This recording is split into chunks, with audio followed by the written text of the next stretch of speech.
Hello, let's continue with our series dealing with the so-called slave Bible. And today we're going to be coming from the book of Haggai Chapter 1. And we're going to try to see if we could determine why those who enslaved our ancestors did not want them to have access to the book of Haggai. So Haggai, we're going to start, like I said, from chapter 1. And it has 15 verses. But I'm going to skip and read chapter 1, verses 3 through 5. It reads, Then came the word of Yahuwah by Haggai the prophet, saying, Is it time for you, O ye, to dwell in your sealed houses, and this house lie waste?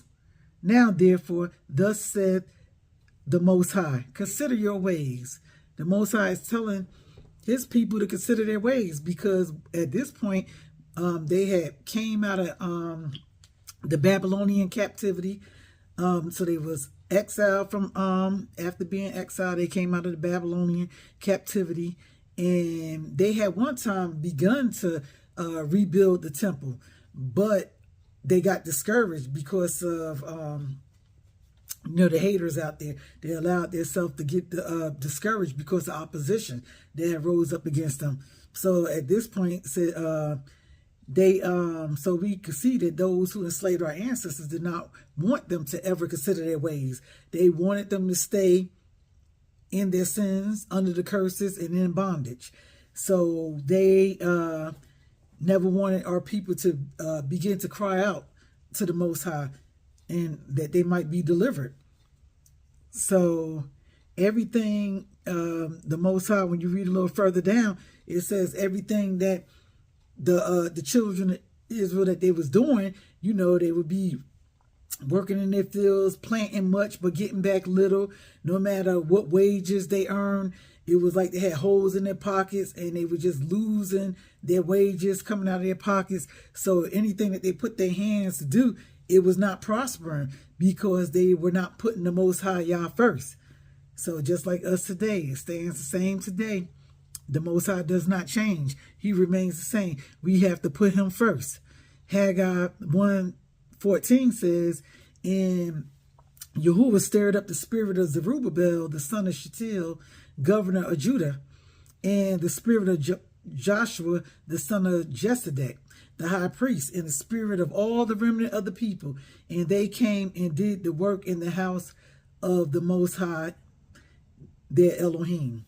So the Most High, after he stirred the people up. They began to work like they should have been working all along, and it's just, I was thinking about how, you notice it was so many more who went into the captivity, but right here it speaks of just a remnant that the Most High is talking to. The same way he's dealing with us. Yahusha let us know there's only going to be a few. It's only going to be a few. And sometimes when I think about that, that breaks my heart, because we as a people as a whole, there are many coming into this, the truth and the awakening at this time. But there are so many more who are still stuck and caught up on traditions.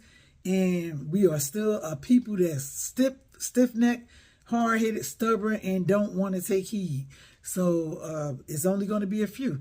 I decided, I want to check to see what Chat GPT had to say, what AI had to say about Haggai.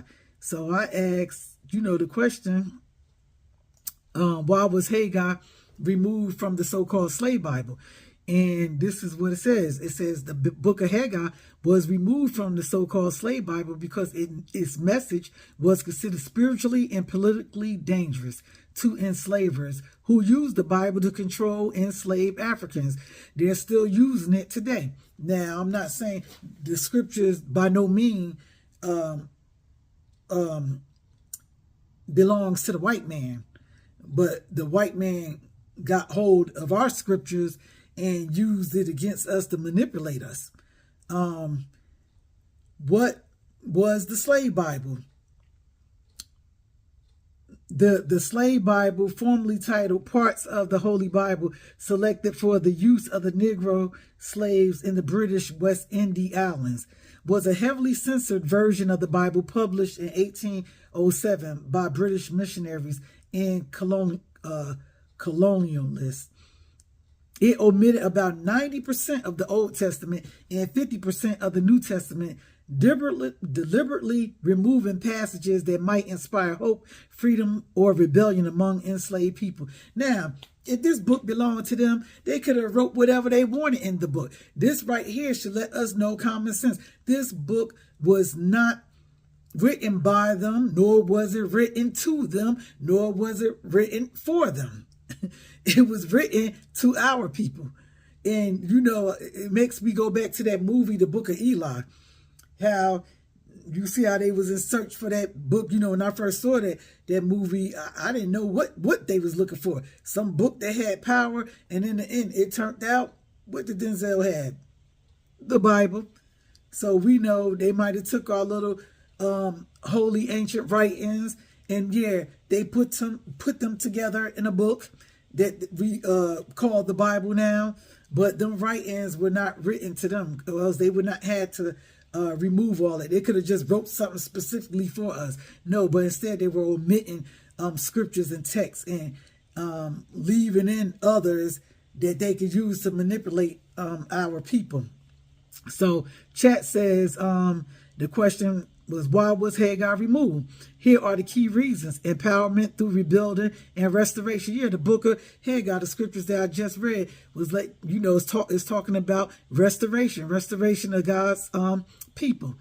These ideas could have encouraged enslaved people to see themselves as exiles and envision their own liberation and restoration. And then it says, just like the Israelites returning from captivity.